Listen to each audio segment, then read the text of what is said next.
how do I know if I'm infected with these bullshit ideas, and what do I do about it?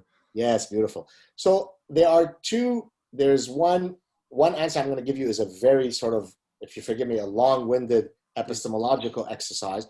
And the other one is just a call to actions. The former is chapter 7 in the book, and the latter is chapter 8. So let me start with the simpler ones of chapter 8. So one of the things I talk about is, activate your inner honey badger. So the idea is that a honey, and I'm going to come back in a second, how do we inoculate ourselves?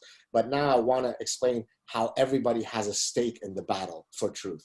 So honey badgers, for those of you who don't know, are astonishingly fierce creatures.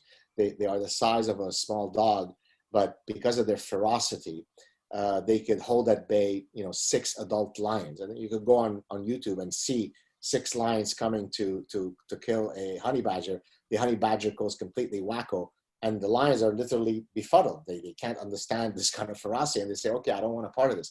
And so one of the things that I argue is, be a honey badger in defending your principles. If you truly have principles that are well structured, then nothing should move. And that's why, when someone comes after me, you better come correct, as we say, because I'm coming after you tenfold harder, right? It's just endless. Once you enter my radar, if you insult me in an inappropriate way, there is no limit to how far I will go to bring you down. And usually I get people to close down their accounts. I don't do it to be malicious, but I do it so that the audience sees exactly what I preach, right?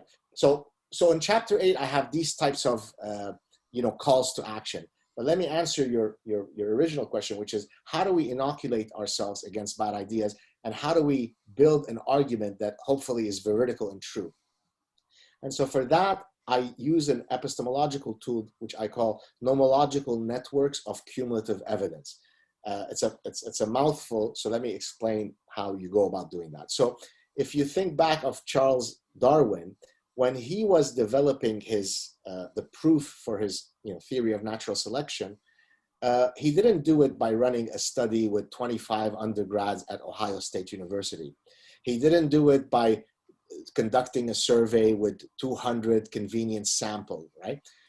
The way he did it was through an assiduous collection of data over several decades, stemming from many, many different disciplines: paleontology, geology, animal husbandry, comparative morphology, and on and on and on. So that when you put all these distinct lines of evidence, it became incontrovertible that he was correct. And for 150 plus years, people have been trying to falsify him, and they haven't been able to. So I used this epistemological tool, although he didn't call it that, but I independently, when I was trying to fight against my social scientist colleagues, and I was trying to think, well, how can I get these folks to actually see that this evolutionary explanation makes sense?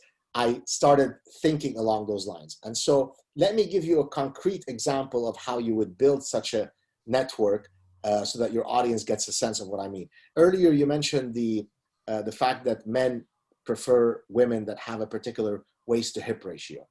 The argument from evolutionary psychology is that the hourglass figure, which is the waist-to-hip ratio should be between 0.68 to 0.72, is an evolved preference. In other words, in the same way that in countless other sexually reproducing species, typically the female will choose a male along certain morphological features. Those preferences don't come out of accident. They come because there are a evolutionary solution to a particular problem, okay? So the female crab picks the male crab that has the biggest claw. He keeps showing that, all these different males will show their claw, and she picks the biggest one, not because there is a patriarchal crab conspiracy to, right? Because there's an evolutionary reason why that particular size of claw would be advantageous from a reproductive perspective. Okay, so why would men have evolved a preference for the hourglass figure? Well, so now I want to build a nomological network to demonstrate to you that it is absolutely true that that preference is adaptive. Well, I could start with medical data. I could show you that women who exhibit that particular morphological shape are more likely to be fertile and nubile. They're less likely to have medical conditions. As we get older, we become less close to that. So it's also a sign of nubility and fertility. So that is one box related to medical and fertility issues. Okay, now I can say, can I come up with data from 50 different cultures that are incredibly different from one another? So I can go to the Yanomamo tribe in the Amazon who've never been exposed to Western media and show them a bunch of figurines and tell them, which one do you prefer? And I can do that in 50 different countries and show that there is what looks like a universal preference across cultures that are radically different from each other.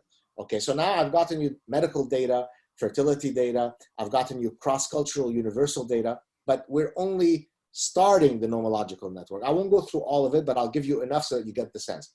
Well, I can get data from art.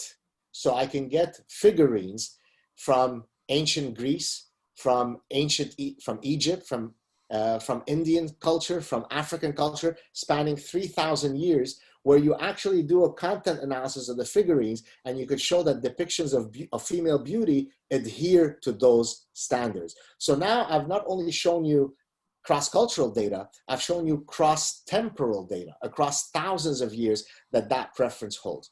I'll do one or two more and then I'll stop.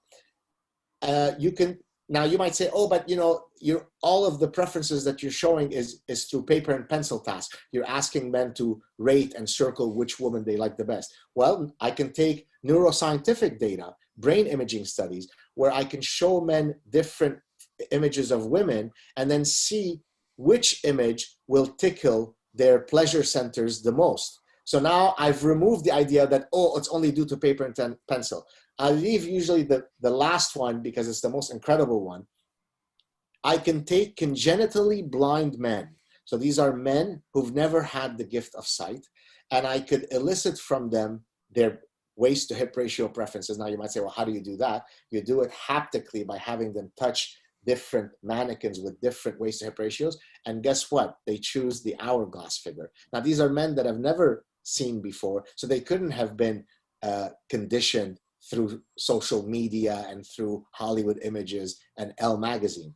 So bit by bit, I can build you such an unassailable nomological network that I drown you in your bullshit indignation. And so that at the end of the lecture, you all walk away from the lecture with your tails between your legs. That's exactly how I do the process.